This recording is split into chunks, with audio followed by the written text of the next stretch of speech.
بسم الله الرحمن الرحيم نحمده ونصلي على رسوله الكريم أما بعد.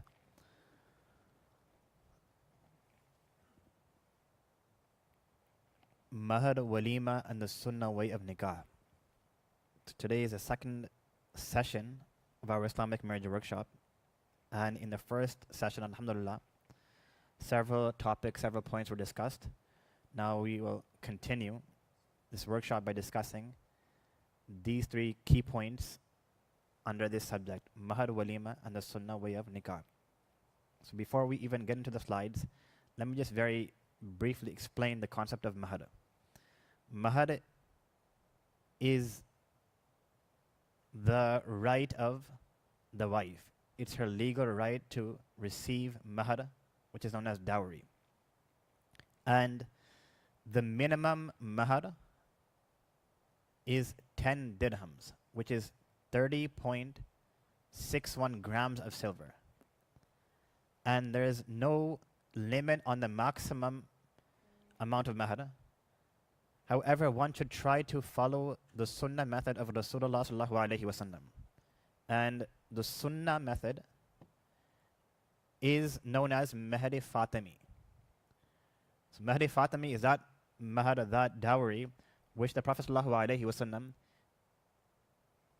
stipulated for his daughters and for his wives. And although there's a difference of opinion,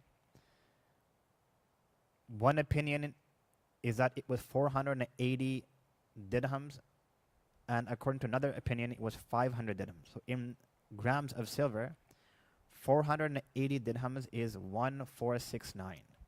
1469.60 grams of silver. The value of this amount of silver will be calculated on the marriage date.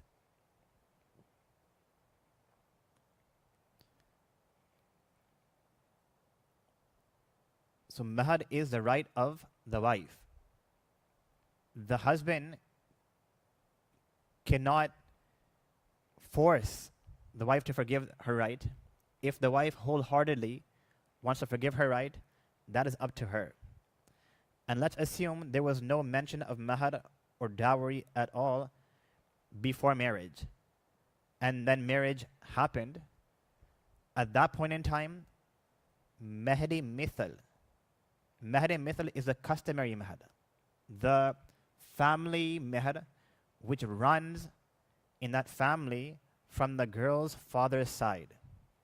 So from the girl's father's side, all those ladies who got married, if their characteristics are about the same with this girl here, then their mahar, their dowry, that average will be taken and that will be applied to this girl whose mahar and dowry was not stipulated at all. This is called mahri mithal, customary mahar, or family mahar, family dowry. Now, in our day and age, many people, they consider to have a high mahar for their daughters or for their granddaughters. They consider this to be a source of honor, and they consider this to be a source of pride. Umar bin Khattab radiyallahu anhu, he says, or he said to his subordinates, the Sahaba radiyallahu anhum, and the Tabi'een during his time, do not have high mahar for women, because if anyone was worthy of giving high mahar, it would be the Prophet sallallahu alaihi wasallam. He would have stipulated high mahar and high dowry for his wives, but even he didn't do that. So if he didn't do it, why are we doing it? We are doing it because we believe that our family has a very strong, noble lineage and a strong family background. And if we don't have a high number of mahar, then our family will be disrespected. So again, high mahar has nothing to do with the respect and dignity of a family. And we must keep this in mind, that we should try to follow the sunnah method of Rasulullah sallallahu alaihi wasallam. However, If the husband and wife mutually agree upon a certain amount, that is their choice. I have personally seen a wedding wherein the bride's family requested a large sum of money, a house, and some other jewelry, and at first that wedding was called off. Because how can the groom or the groom's family afford to give a house, jewelry, and a large sum of money?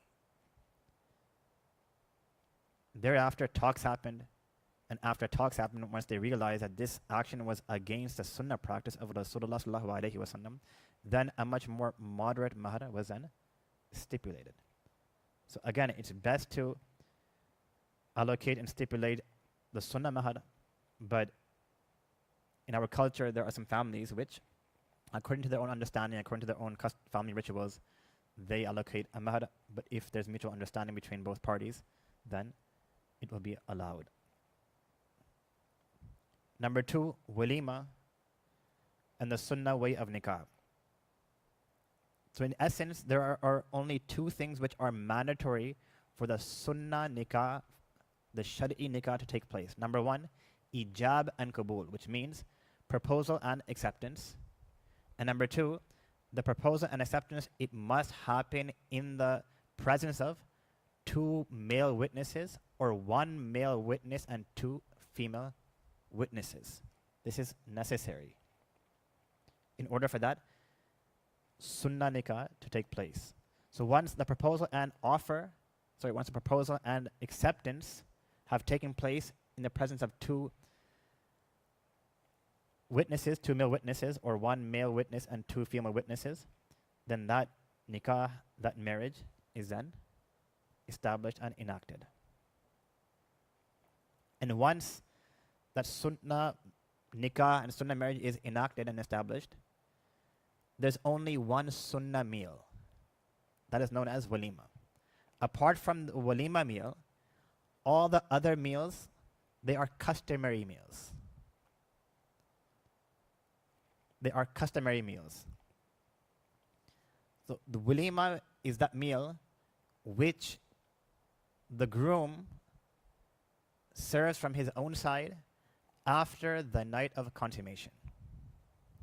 So after marriage, when the husband and wife spend the night together, the night after that, the meal which the groom provides is known as walima. And walima doesn't have to be a very large marriage banquet or a very large marriage feast. It can be a very simple feast.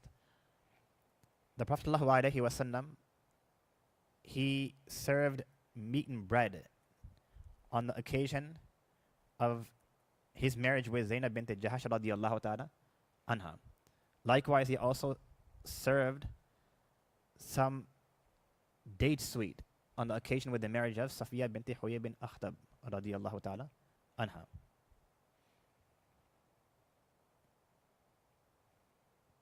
This is another very unfound custom, and that is people have walimas in large banquet halls, and they assume that to be a source of pride and a source of dignity for the family.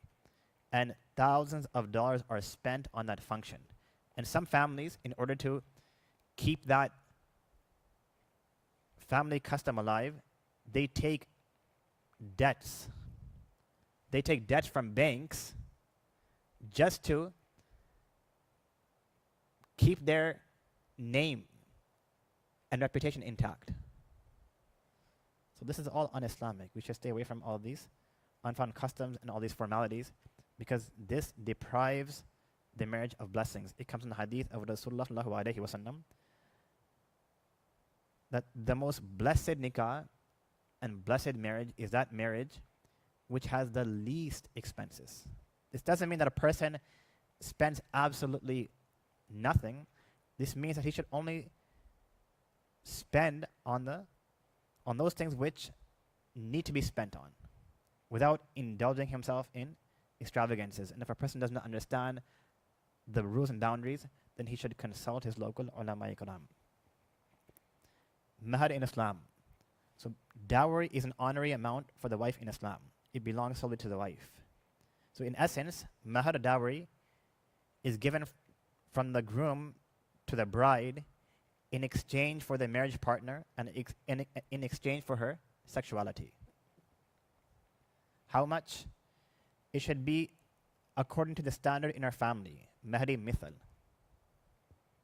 So this is, as it was explained, this is one type of mahar. And the sunnah is mahri fatimi, which if a person would like to do, and he should try to do, then that will also yield a lot of reward.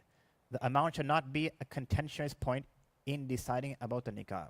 So many a times this becomes a contentious point because the groom cannot afford it. And then those proposals are then broken and they're called off. So even if the mahar and dowry, was not stipulated, or it was stipulated and it wasn't paid before marriage, the marriage will still happen because the validity of the marriage does not depend on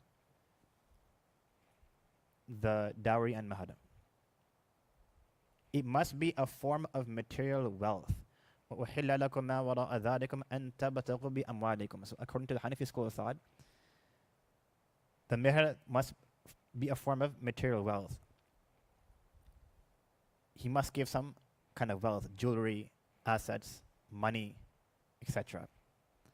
And something which is not considered as material wealth is, for example, teaching the Quran. So many people ask, if the husband was to teach the wife recitation of the Quran, is that classified or is that considered as mahar and dowry? So according to the Hanafi school of thought, it's not considered dowry. Rather, material wealth is considered dowry. If the husband would like to teach the wife on top of the mahar and dowry that he gave, he may do so. But just to give the teaching of the Quran and to consider that to be a form of dowry is insufficient.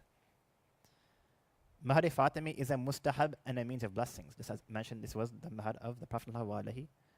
It should not be extravagant or overburdening upon the husband. And the husband, if he's unable to give the amount of mahar in one go, then he can even give it over time.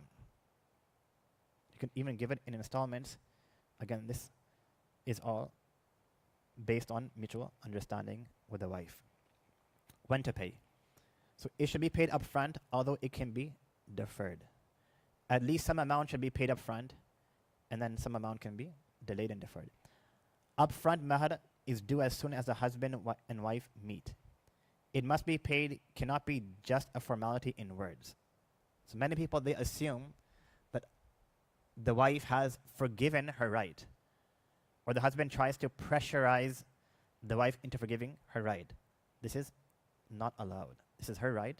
If she wholeheartedly forgives, then it will be considered forgiven. But if he pressurizes her and she has no say, then this is not allowed. It can be forgiven by the wife and only the wife. So it is not a means of security in case of separation. It is not due only when separation occurs. Gold or other jewelry given at the time of nikah can be counted towards the mahar because gold and jewelry, they are material wealth. So anything which constitutes material wealth can be given. Inna adama nikahi barakatan aysaruhu ma'una.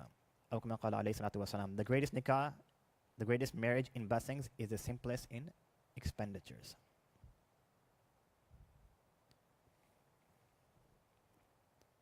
One family who I was very close with, the family had 2 children, 2 sons. They're both, mashallah, adult children. First, one of the brothers got married off, and there was extreme extravagance and extreme amount of wealth spent on that wedding. When I spoke with the second child, both keep in mind that both children were from a well-off family. The second child, in front of his father, who spent thousands of dollars on his elderly brother's wedding function, the younger son is saying that when I get married, I am not going to do all this. So many a time, this is just a formality in the family. The family, they believe that because this is a formality, we must maintain that formality, and if we don't spend thousands of dollars, then the uncles, the aunts, the cousins, they will criticize us. If that is the case, let them criticize you. As long as Allah does not criticize us. So, awlam walau bishat. Do a walima even if it be with just a goat. Even if a person can just give a small amount of food, let it be. Walima is an important sunnah and a part of our deen. Eat and drink and do not be extravagant. Surely he does not like the extravagant. Now again, for many of us, the word extravagant will have different definitions. So it's advisable that we consult ulama kalam and seek their opinions in respect to what the word extravagant means in terms of our wedding functions. And do not squander recklessly. Surely squanderers are brothers of shaitan. And shaitan is very ungrateful to his Lord. Occasion of happiness, but always within limits. So on the occasion of marriage and nikah, this is an occasion of happiness. But even this occasion of happiness, it should be done within its limits. Many a times we see haram and impermissible things happening on occasions of weddings. Elderly and senior Muslim men who have beards, topis, are dancing. And they say it's an occasion of happiness.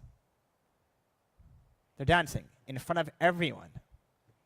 Those people who are praying their salah in the first row of the masjid, those who have tasbih in their hands, those who are considered to be righteous and pious are dancing in these wedding halls. So again, there are some limits to happiness. We have to understand this.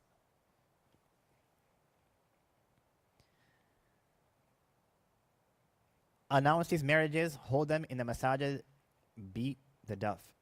So this is another sunnah of the Prophet ﷺ, and that is, first and foremost, when a person gets married, that marriage should be publicized. We should announce that marriage to the public. The public should be able to see and know that this person is now married. And it's preferable to hold those weddings inside the masajid. Again, in today's day and age, it's become the new norm to have weddings in halls.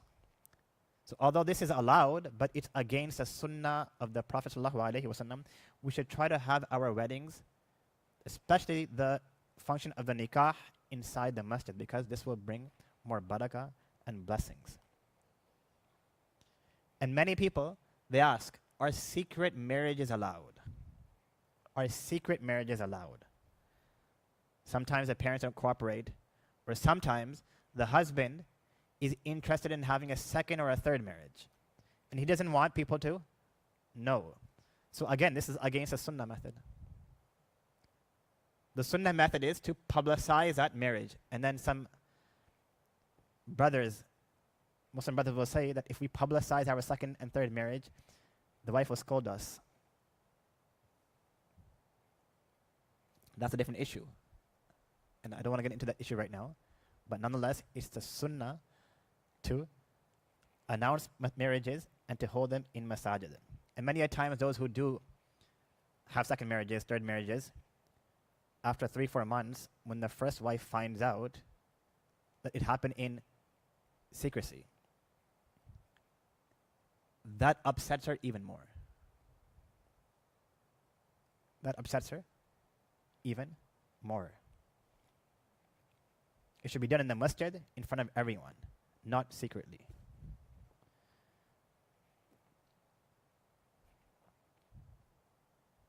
So again, I'm not encouraging and I'm not discouraging either.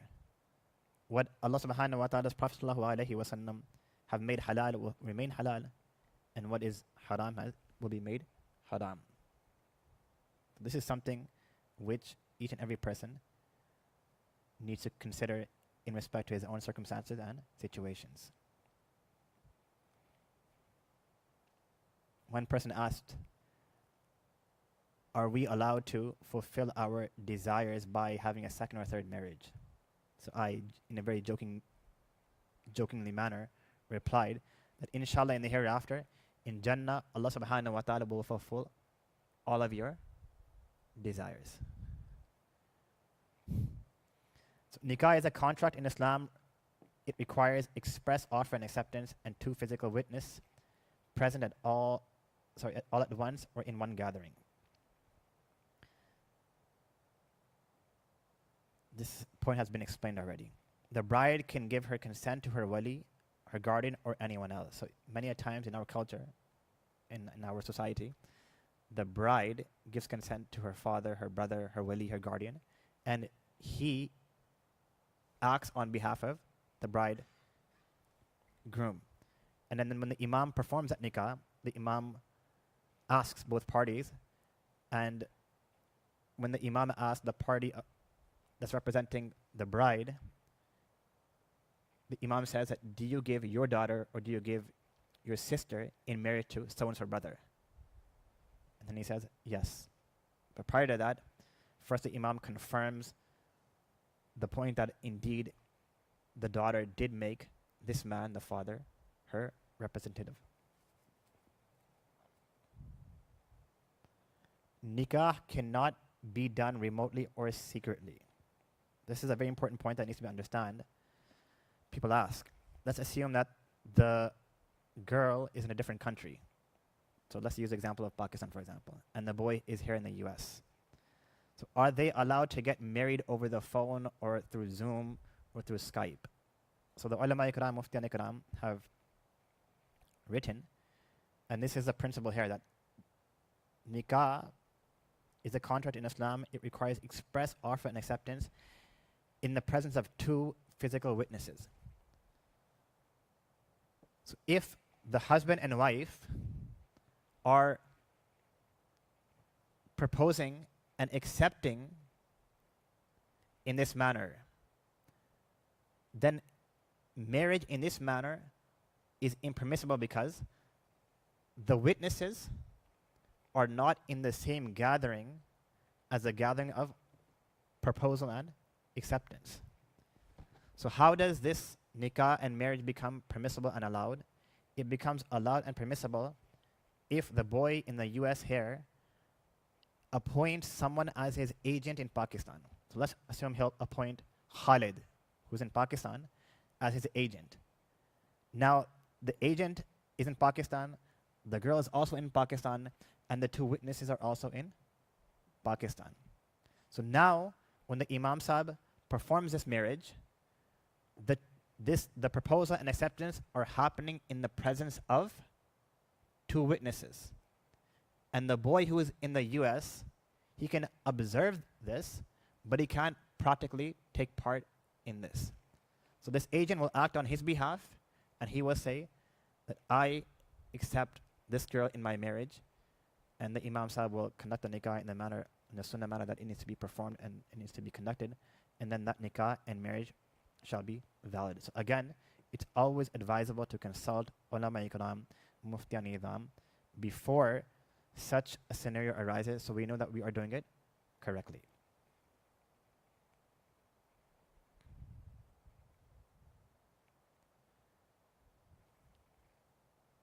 Let's assume there's a girl and her parents are not supportive of her marrying a boy. And despite her parents not agreeing, she still marries this boy. So is her marriage valid or not? So if this girl is an adult, she's sane, and that marriage happened with a suitable match, so according to the Hanafi school of thought, that marriage is then valid. But if that marriage happened with someone who was not a suitable spouse or a suitable match, then that marriage is invalid. So although in the scenario where it was valid, it's still against the Sunnah teachings. We shouldn't do this. This should never ever be done. But in the scenario that it has been done, then again, ulama ikram need to be referred to.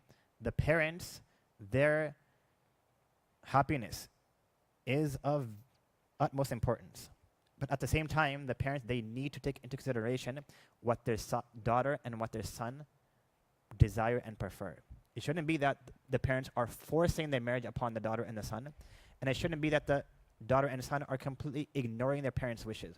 Rather, there should be mutual understanding.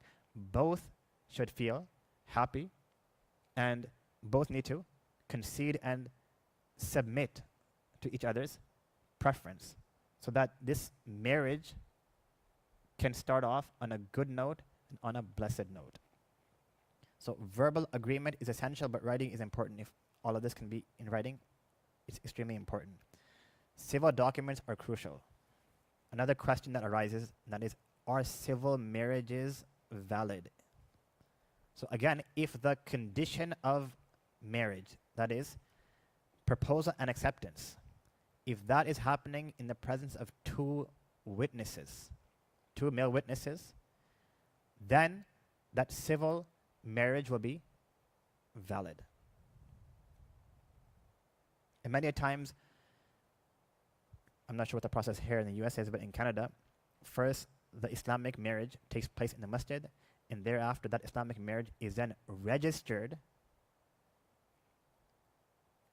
under the provincial government, and a legal document is then issued. So qualified and experienced alim should conduct the ceremony. There is no bad time for nikah. So those who have reached or who have crossed the marriageable age and they're feeling embarrassed, they're feeling shy, then my time has gone.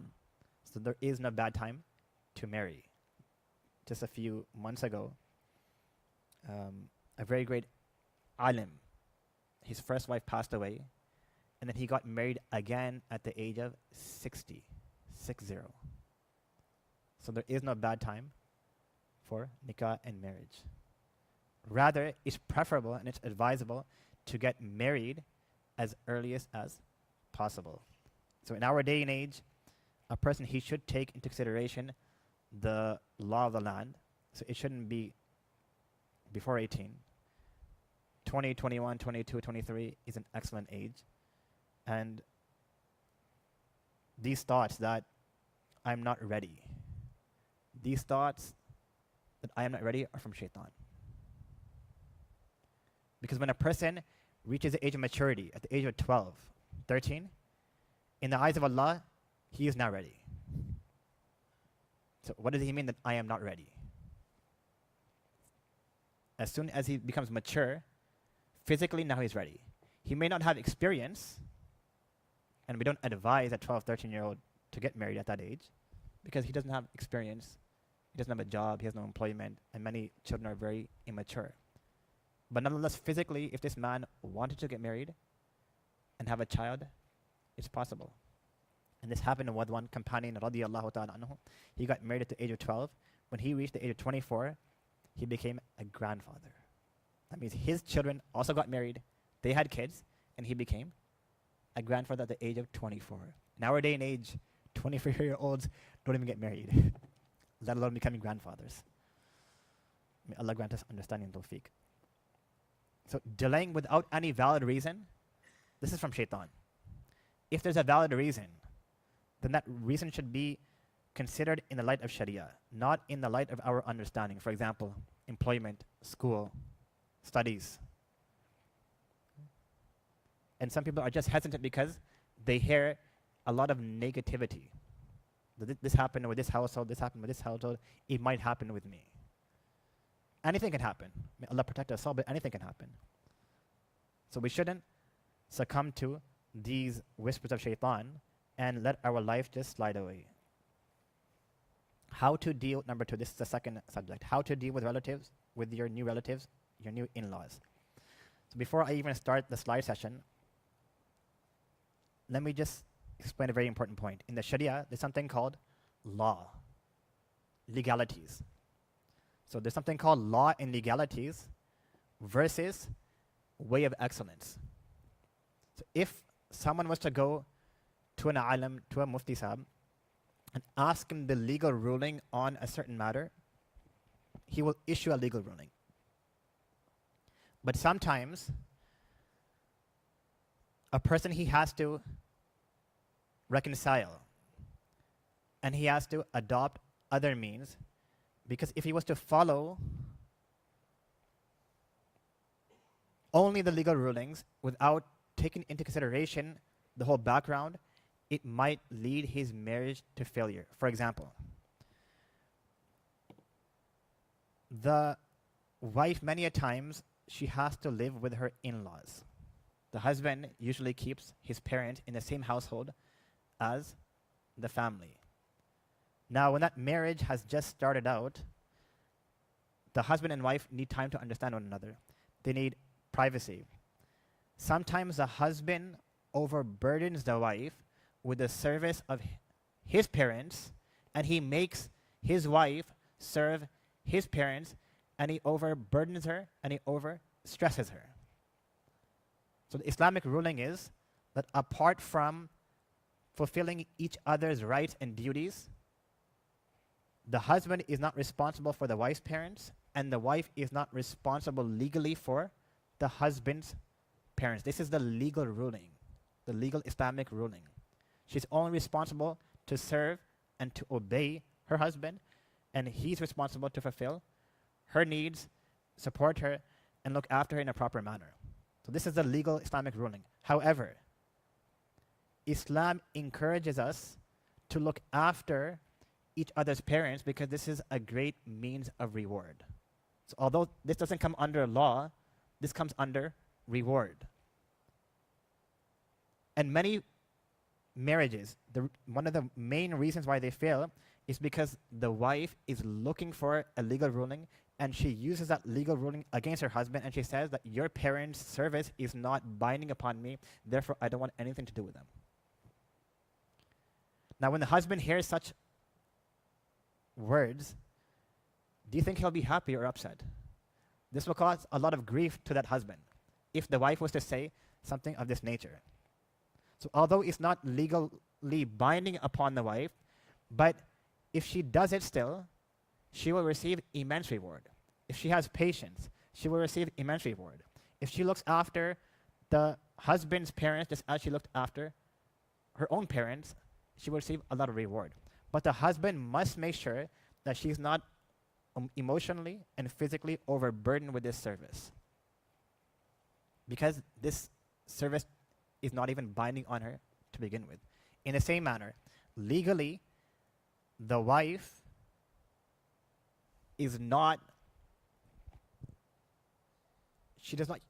legally the wife does not have to even cook for her own husband. So if the wife was to say, I don't have to cook for you, this is my legal right, do you think this marriage will prosper, or do you think this marriage will fail? Most likely it will fail, because they're demanding their own rights. Instead of demanding one's rights, a person should fulfill each other's rights. But if the wife says, or if this is her perception, that although it's not necessary for me, but I want to please my husband, I want to obey my husband, and by obeying my husband, by pleasing my husband, Allah becomes happy. She will get a lot of reward. This will increase her this will increase her love in the heart of the husband, and that marriage will become successful. So instead of going to ulama ikram and mufti nizam and seeking legal Islamic rulings and then using that against the husband and wife to destroy their marriage, rather we should try to understand how we can fix this marriage and how we can better this marriage. And that can only happen if someone gives in. So instead of demanding our rights, learn how to fulfill the rights of other people. This is the essence of this whole topic. And he is the one who created man from water, then made of him relations created by lineage and relations created by marriage. So although the in-laws are not biological parents, but they hold a lot of importance. The husband should treat his in-laws as his own parents, and the wife should treat her in-laws as her own parents. Number 1, think positively about in-laws. Number 2, parents of your spouse. Number 3, right of parents. Number 4, everyone loves their parents. Similarly, the spouse loves their parents. It should never be that the husband says to the wife that you severe relations with your parents, and it shouldn't be the other way around. either through words or through actions. So in the beginning stages, many a times, or even before the beginning stages, before the marriage has even happened, the girl and boy are having a conversation in respect to whether that marriage should even happen. And right at that time, the girl, through her parents, sends a message that if we were to get married, I am not staying in the same household where your parents are staying. This condition is already placed even before marriage. If this is the case, that husband should consider or reconsider the fact that whether he should even marry this girl or not. If this girl is giving demands of this nature before marriage, that means that this girl, she needs to be nurtured by her mother. And many of our mothers, they don't nurture their daughters. And when these daughters become old, they become a nuisance and a headache for their husbands. They put down such conditions. I don't want to live in the same household as your parents. Now, to provide separate accommodation for the wife, this is her right. But again, if she forfeits her right and she stays in the same household because of either the husband's financial restraints or because of other reasons, let's assume that the parents are sick and they need the son to be there, and in this case, if she was to forfeit her right and have a big heart and observe patience and look after her in-laws, again, this will be a means of their marriage prospering and leading to success. So again, we won't find this information in books because in books it will say, this is the wife's rights, this is the husband's rights. And a person who has no Islamic knowledge, he will pick up these books and say, okay, this is the husband's right, let me go and show my wife. This is my right, this is what you have to do for me. And likewise, vice versa. So all this background information is necessary in order for marriages to be successful. So circle of influence framework, it takes a village to raise a child, loving caretake. So again, if the in-laws are a part of the family, let me mention another very important point here, and that is, there are cases where there are abusive in-laws. They verbally abuse their daughter-in-law. That's a different case. There are cases where it becomes very difficult for the daughter-in-law to bring up her children because the mother-in-law is always criticizing the daughter-in-law. Let's assume that the daughter-in-law and the son are trying to follow Islam, but the mother-in-law, she has her own old habits. And when she sees that her daughter-in-law is nurturing the children in a certain manner, the mother-in-law will criticize the daughter-in-law by saying, what kind of Islam are you following? Why don't you allow your children to watch television? Why don't you allow your children to listen to music? Why don't you allow free mixing in the household? So if these cases do pop up, then it's always best to seek Islamic advice, and then a resolution and a solution shall be given. But in general cases, a person should try to work out these small matters, because if a person can overcome this, inshallah, he will see a lot of blessings. And many a times the in-laws, the grandparents, they are a positive influence on the children, they are a positive influence on the daughter-in-law, and they actually help out. But there are cases where the opposite happens. So no one is ever completely happy. Let us go home with this phrase that no one is ever completely happy. Even in a perfect marriage, no one is ever completely happy. Is it that man can get whatever he wishes? So even if a person has all the riches of the world, he has a very nice, extravagant, luxurious home in a very nice neighborhood, he has a beautiful, obedient, pious wife, beautiful children, even then he will still have something which will be a means of affliction. Because this is how the world works. A person will acquire full and complete contentment only in Jannah.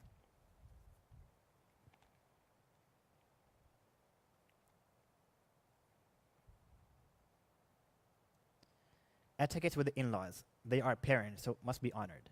So although our in-laws may not be our parents, we should treat them like our parents. That means we should treat them with respect, dignity, honor, love, mercy, compassion. After marriage, the husband has most right over the wife. Prior to marriage, the parent, especially the father, has full and complete right over her daughter. It's his responsibility to look after his daughter. Financial needs, physical needs, educational needs. But after marriage, then the husband has the most right over the wife. Now, all of these obligations are upon his shoulder. After marriage, the husband's parents and wife both have rights over him. So many a times, the husband is in between his mother and his wife because there are internal disputes. So many boys or many husbands, they either stay quiet because they don't want to disobey their mother and they don't want to cause a fight at home, so they'll just stay quiet. And that internal feud isn't happening between the mother-in-law and the daughter-in-law. So sometimes the daughter-in-law, she has to have patience. And we understand a mother-in-law can become abusive, and she does become abusive, especially verbally. And our mother-in-laws and our elderly mothers and sisters, they need to understand that Islam is the framework that needs to be followed and not our customary and cultural norms.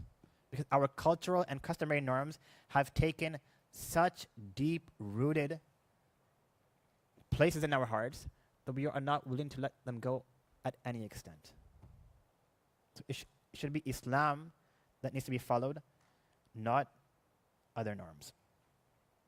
Wife shouldn't be expected to serve them. If she does, this is a sadaqah from her and will attain great reward. Where to live? So just as I mentioned,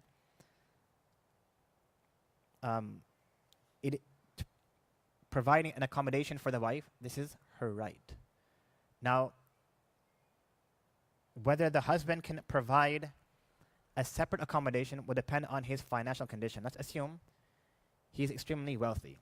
So in that case, he must provide a completely separate and independent accommodation. But let's assume he's not so wealthy.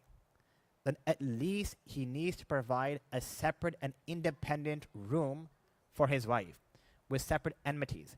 If that's not possible, then the least that a person can do is provide a separate room with a shared kitchen, shared amenities, and the issue of segregation, if that should be applied, the issue of segregation, and it should be done in such a manner that a person should safeguard his gaze. So provide to them residence where you reside according to your means, and do not hurt them to straighten life for them. Many wives, they demand that their husbands purchase for them a completely independent home. Whether the house is purchased on mortgage or not, they don't care. So many of the women folk at home, they pressurize their husbands that you must purchase a home for us. And she's not concerned if that is a halal transaction or a haram transaction. So although this is necessary, separate accommodation can also be acquired through rental means. A person doesn't have to resort to haram means, especially mortgage-based transactions. And if they are pregnant, spend on them till they give birth to their child. And if they suckle the child for you, give them their fees and consult each other for determining the fee with fairness. And if you create a deadlock between you, then another woman will suckle him. We won't go into those details right now. It's a gift to your spouse when you blend in well with his parents and siblings. Ask the husbands, ask the wives who have spouses who blend in with their parents. They feel completely at ease. They feel headache-free. They feel like a king. They can go where they desire. They can do what they desire. And if the husband comes to the masjid to perform his 5 times salah, and he always has this concern that I hope that the situation back at home is still intact, then what kind of a spouse is that? So it's a gift, it's a blessing to your spouse when you blend in well with his parents and siblings. And this is a very important point. We should all try to blend in, either by complimenting the spouse's parents, by praising them, by showing good conduct, good morals. And if we can't do that, then at least we should have patience. Befriend them, give compliments, ask how their lives are going, and smile. This is a big one, and it can be especially challenging if his relatives give you a hard time during the wedding. Drop old issues. We should never ever discuss old issues. What has finished, and we should never ever bring something which is buried back to the surface. And our women folk, our mothers, our sisters, have a very, very, very bad habit of doing this. By nature, they will bring up old points which were already resolved or forgotten, and once these points are brought up, this upsets the husband. Sorry, it doesn't upset, it extremely upsets the husband. So we all have scars and damage from our previous days and from our families, but don't use an old fight as a weapon in a new one. It's unfair to throw an unresolved issue at one another. So drop those sensitivities by avoiding hot button issues that you've already discussed and hopefully resolved. Maintain privacy and dignity. They are a peril for you. Share only important and necessary things with in-laws. Again, the in-laws should not be bombarded with all of the small necessary details that occur between the husband and wife. This is not for them. The husband and wife must keep all of their necessary details, especially in relation to marital issues between themselves. And only resort to a third party if that matter is now out of control and it's unresolved. So oversharing can lead to misunderstandings and problems. Husnay dhan, to have a good and favorable opinion. Beware of ghiba, backbiting. Don't play lawyer. So alhamdulillah, we finished 2 very important points. Let me just go over very briefly and very quickly over 10 points written by a very great Sheikh Mufti Ibrahim Desai Sahib rahimahullah ta'ala, which will benefit us inshallah.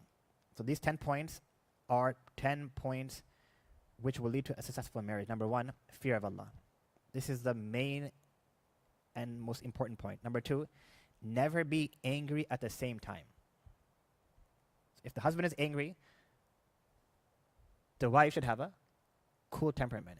And if the wife is angry, the husband should have a cool temperament. If they are both angry at the same time, this is very destructive and dangerous. Number 3, if one has to win an argument, let it be the other. It shouldn't be that I must win that argument because I am the male. No.